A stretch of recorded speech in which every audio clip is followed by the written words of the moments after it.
सास का अखाड़ा बहू ने पछाड़ा। माँ जी, ये कैसे बना रही है शिमला मिर्च? नहीं नहीं नहीं, ऐसी कोई नहीं खाएगा। आप हटिए, मैं बनाती हूँ। कोई नहीं खाएगा? अरे तेरे मायके वालों के लिए नहीं बना रही हूँ, अपने पति, बेटे और बेटी के लिए बना रही हूँ। और वो लोग शिमला मिर्ची ऐसी ही पिछले कई सालों से खाते आ रहे हैं। बहू बहू हो ना, थोड़ा सोच समझ कर जबान खोला करो, समझी? माँ जी, फिर तो मैं यही कहूँगी कि आपको खाना बनाना आता ही नहीं। बहू शिमला मिर्च बना लेती है, लेकिन अपने अंदाज में। फिर खाने के टेबल पर, ये सब्जी क्या बहू ने बनाई है? आज बहुत अलग लग रही है। भाभी, रंग तो बड़ा अच्छा दिख रहा है सब्जी का। अरे नहीं नहीं, मुझे तो माँ के हाथ वाली खानी थी। क्या है रीना, सब्जी माँ को ही बनाने दिया करो ना। सास, जिसे अब थोड़ा सा अपना पल्ला भारी दिख रहा होता है। अरे अब बेटा मेरा जमाना आ गया। ये घर कभी मेरे नाम से चलता था, लेकिन अब लग रहा है कि मेरा होना ना होना एक ही बराबर है। बहू तो पूरे घर के साथ रसोई में भी राज करना चाहती है। माँ जी, आप ही ने तो कहा था शादी के वक्त कि रानी बनाकर रखेंगी मुझे। तो देखिए, रानी का काम यही होता है ना, राज करना। अरे देख बहू, माना तू राज करना चाहती है, लेकिन भूल मत, पूरी रियासत अभी मेरी है। अरे कैसी बात कर रही हो तुम दोनों? और ये क्या तरीका होता है बहू से बात करने का? बेचारी अभी तो आई है, उसको आजादी भी नहीं दोगी क्या? तो वो इस घर को अपना घर कैसे समझेगी? देखिए पापा, माँ सही कह रही है। घर को अपना घर समझी, इसमें कोई बुरी बात नहीं है। लेकिन सिर्फ अपना और हमें पराया करने की कोशिश करे ना जी ना, ये सोच तो बिल्कुल अच्छी नहीं है। देख, तू छोटी है ना, छोटी की तरह रहा कर। हर बात पर बीच में ना बोला कर। क्यों? वो मेरी बेटी है तो मेरे तरफ से ही बोलेगी ना।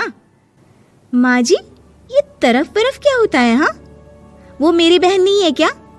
मैं मानती हूँ कि आज मैंने सब्जी बना दी, लेकिन थोड़ा खाने में बदलाव करना हम स्त्रियां भी तो जानती हैं और चाहती भी हैं। तो इसका मतलब ये तो नहीं कि घर के खाने की कोई वैल्यू ही नहीं है। देख, मैं कोई बहस नहीं करना चाहती, जाओ खाना खा लो। सभी खाना खाने बैठ जाते हैं। अगले रोज, माँ जी प्लीज, ये आस पड़ोस वालों को बोलिए ना, मुंह उठाकर घर में मत आ जाया करे। अरे किसी के घर आने जाने का कुछ वक्त तो होना चाहिए। यहाँ तो सारा दिन मानो लोगों ने धर्मशाला बनाकर रखी है। बहू, वो हम लोगों के परिवार जैसे हैं, पिछले 25 साल से हमारे साथ है। और ये मेरा घर है, यहाँ कौन आएगा कौन नहीं ये तू कैसे डिसाइड करेगी? और हाँ, तुझे अगर पसंद नहीं ना तो अपने कमरे में चली जाया कर। वो लोग बात ही कर रहे होते हैं कि पड़ोसन आ जाती है। अरे बहन, हम लोगों ने जागरण रखा है माता का आज रात, सुबह का भंडारा भी, तो बहू रानी को लेकर आना। आना हाँ बिटिया? अच्छा चलती हूँ, और घरों में भी निमंत्रण देना है। अरे हाँ हाँ, हम जरूर आ जाएंगे। वैसे किस किस को बुला रही हूँ? वो तुम्हारी ननद और भाभी भी आ रहे हैं क्या? माँ, क्या आप इनके पूरे खानदान को जानती हैं? अरे भाभी ने ही तो मेरी ननद की शादी की पूरी तैयारियां कराई थी, और मेरे मायके में भी पापा की मौत के बाद वहाँ रहकर इन्होंने ही मुझे संभाला था। इतना तो कोई किसी के लिए नहीं करता। अच्छा, मैं ना फल दे जाऊंगी, काट देना भाभी, मैं दूसरे काम पूरे कर लूंगी। मेरी तो तबीयत खराब है माँ जी, आप ही काट देना सारे फल। मैं रात का खाना भिजवा दूंगी, परेशान ना होना। हाँ? अरे नहीं नहीं, हम लोग बना लेंगे, 4 लोगों का खाना तो बनाना है। अरे नहीं नहीं, आप फल पर लग जाओगी, और बहू की तबीयत भी ठीक नहीं, खाना मैं ही भिजवा दूंगी। पड़ोसन चली जाती है और सास बहू की तरफ देखती है। देखा, जिसे तू धर्मशाला बोल रही थी वो कितने अपने हैं। हाँ माँ जी, आप उनका काम कर रही हैं, उनके जागरण का प्रसाद तैयार कर रही हैं, तो वो क्या इतना भी नहीं करेंगे आपके लिए? ओहो, तुझसे बहस क्या करना बहू। तभी बहू की माँ आ जाती है। अरे बहन जी, बेटी से मिलने का मन किया तो बिना बताए ही आ गई, बुरा न मानना। ये मत समझना कि ये मेरा घर नहीं, कोई धर्मशाला है। अच्छा अच्छा, तो ये घर पर आए मेहमानों को घर नहीं धर्मशाला वाला समझाने वाली आप ही हैं। वैसे आपको खुशी होगी कि आपकी बेटी के संस्कार भी ऐसे ही हैं। अरे माँ, किन बातों को सुन रही हो? आओ अंदर आ जाओ माँ। माँ बेटी के साथ अंदर आती है तो उसे अचार की महक आती है। हाय रे, कितनी अच्छी महक है। क्या बनाया है बहन जी? अचार बनाया है। आपकी बेटी बोल रही थी कि आप लोग कुछ अलग तरीके से बनाते हैं। मैं तो बस ऐसे ही। हम लोगों के घर पर तो अचार टिकता ही नहीं है। अरे आता ही किसे है अचार बनाना?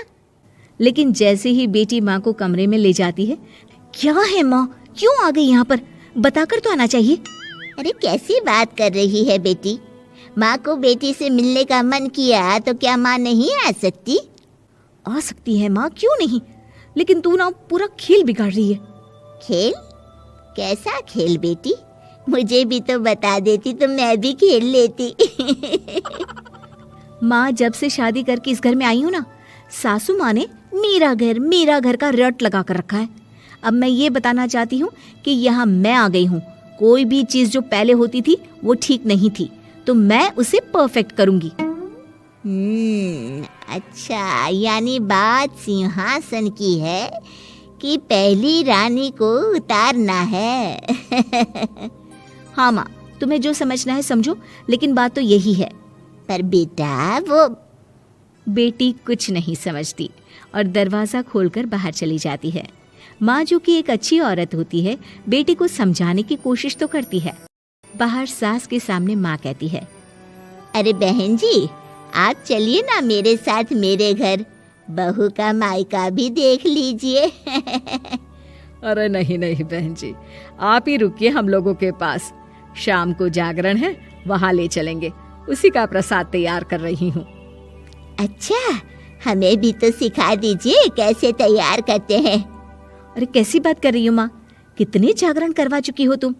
देख बेटी, एक बात गांठ बांध ले, हर बेटी माँ के घर जो होता है वो देखती है, लेकिन सीखती वो सास के पास ही है। सास का संस्कार वो अपनी सास से सीखती है, जो वो अपनी बहू को देती है। तो बेटी, यहाँ के रीति रिवाज, रहन सहन, बोली भाषा अपनी है, जिसे तुझे ना सिर्फ फॉलो करना है बल्कि सीखना भी है। और जहाँ तक सवाल है पूरे घर की रानी बनने का, तो जब तक तेरी सास महारानी है, तू रानी ही तो रहेगी। क्यों बेटा? बहू माँ की बात समझ जाती है और सास भी बहू की माँ का मन ही मन शुक्रिया अदा करती है।